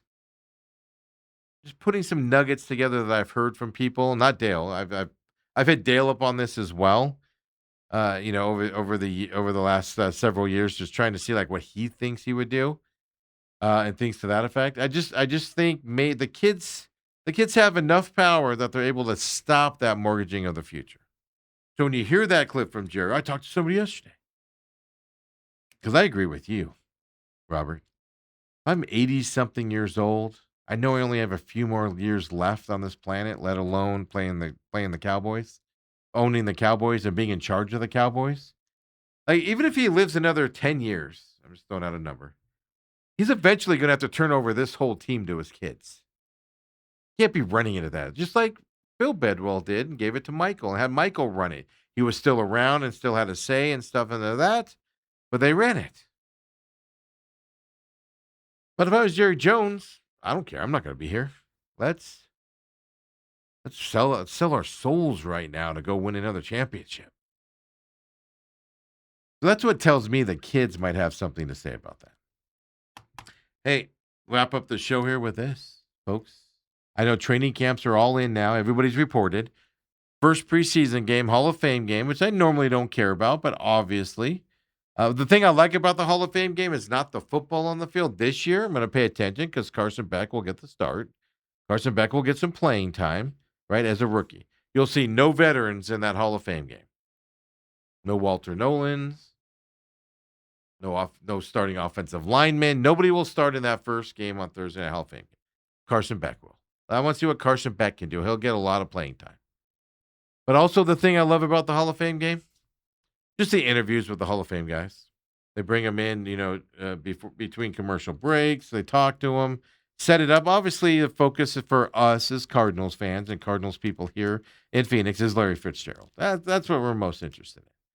And I already told you guys, right? Like everybody, we can sit here and talk till we're blue in the face about Larry's football accomplishments, what a great guy he is off the field. So I challenged Bruce Cooper yesterday to say when he comes in next Tuesday, he knows Larry, folks. He's been around him, covered him for a long time. I challenged him to don't give us a Larry Fitzgerald football story. We know those stories. We know what phenomenal he was on the field. We know his mistakes of leaving the field early in his career, and he had to fix that and stuff to that effect. We know what a great human being he is. Coop said before, right, on their turkey drives that he does, that he's still involved in, but he started with Channel 12. Larry shows up and buys pallet of turkeys. Thousands of dollars. He just cuts a check, pays for it for donation. Any water drive that they do, he buys a ton of water for everybody out there, for those water drives. He's a fantastic human being. We know those stories. So I challenged Bruce yesterday. And he said he already has it. It came to him quickly. Tell us about the man, Larry. So that's coming up this Tuesday with Bruce Cooper. Tell us about the man, Larry. Not the football. We know the football player, Larry. We know his exploits. We know that he deserves to be in this Hall of Fame, and we know what he is as a human being. Give us a story that nobody knows about him. So we'll see what Coop says next week as well, coming up on that. But that's the thing I love about the Hall of Fame game is just those stories. Well, football's just on. It's broken down. It's preseason. It's none of the starters play type of a thing. So I'm looking forward to next Thursday night. Marv probably won't be playing in that game and stuff like that either. So, it's just other than that, not really a reason to watch. But so we have that going on. Then, of course, folks, we got college football 1 month away from today, August 29th. 1 month from now, Saturday, we get our first taste of college football. And we'll be talking, of course, ASU and U of A as their camps get underway and things to that effect. Saturday, August 29th, folks, just setting the stage for you. Now, these aren't games where you're going to just jump up and down about. From Dublin, Ireland, starts at noon Eastern time, 9 a.m. out here in the West Coast. On ESPN, you got University of North Carolina. Bill Belichick and all those troubles, they're traveling to Dublin, and that'll be our first football game of the season. Now, keep in mind, in terms of, D1 football, but they're playing a Big 12 team at TCU. You don't want to watch that game for UNC other than Bill Belichick. I expect them to be bad again this year. But TCU, what TCU team shows up over there on the other side of the pond? It'd be fascinating to watch that game. Also on the August 29th, you got San Jose State and USC from Los Angeles on NBC. You got North Carolina State playing Virginia. Virginia was in the ACC championship game last year as well. JVST, I don't know who that is, against North Dakota State. Don't forget, North Dakota State moved up. They're no longer Division II. They moved up this year as well for them. Who's JVST is my question. Sacramento against Eastern Michigan. Hawaii at Stanford at the evening time, 7 p.m. Stanford, obviously, in the ACC. New Mexico State and Florida State battling it out, 7 p.m. on that night as well, Eastern time there. And a game I'm looking forward to. Jacksonville State is what Ethan, Jack State is where you got the JVST is against North Dakota State. North Dakota State, like I said, stepping up. But the game I'm looking forward to also in this is 7 p.m. out here on the West Coast, 10 p.m. Eastern. Memphis at UNLV. I'm kind of high on UNLV this year. They've been having some pretty decent season now. They made the mistake, I feel. UNLV made a drastic mistake for their school. They stayed in the Mountain West. They should have moved to the Pac-12, and they decided to stay. I think UNLV made a monumental mistake by staying there. But I also think they're the favorite to win their conference this year because other teams moved out and went to the Pac-12. And I want to see how they fare up against Memphis because I'm expecting big things against UNLV this year. They have talent up there as well, up there in Las Vegas for that team. So I'm looking forward to that one as well. A month away, folks, setting the stage for you there as well. And we'll keep rolling here on it and pay attention to college football and obviously NFL. Cardinals back out there practicing again today. Oof, Diamondbacks on the field right now. Let me look this up here real quick and see what the score. I'll update you right now. If you're recording it to stay at home, well, we're about to end the show, so you can turn it off if you'd like to here, so I don't ruin your surprise for you. Diamondbacks 0-0 with the Pirates. Bottom of the second, 2 outs is what we're looking at right now. Of course, they started Erod on the mound at 9:30. See how this rebound game goes today after yesterday out there as well. Pit Stop will be up later on today as well. We have it up by 2 o'clock for you. No racing this weekend. IndyCar's off. NASCAR's actually off. All the series are off this weekend. We'll look back at last weekend, talk some news here coming up. We'll have that up by 2 o'clock on Rumble and, of course, on YouTube as well on demand. Come and join the Pit Stop later on, including the podcast systems out there. For everybody else, we'll see you tomorrow morning, 8 o'clock here for the main event. Uncle Lou in tomorrow. We'll see you then.